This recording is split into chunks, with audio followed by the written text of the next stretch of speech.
Hi, my name is Christina, and this is how to make a single colored crochet flower applique. Knowing just a few different crochet stitches, you can make a beautiful and unique crochet applique. For this, we're going to be using yarn, a crochet hook, and scissors. We're going to start by chaining 3, joining our chains,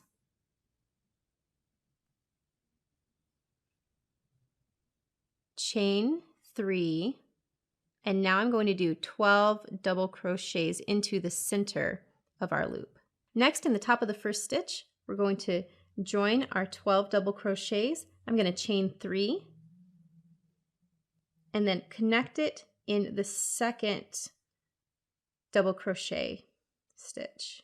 I'm going to connect it by a single crochet, chain 3 again, skip a stitch, put it in the second stitch. We're going to do this all the way around. Once you've gone all the way around, we're going to chain 2 and then single crochet inside that first loop. Then we're going to do 6 double crochets.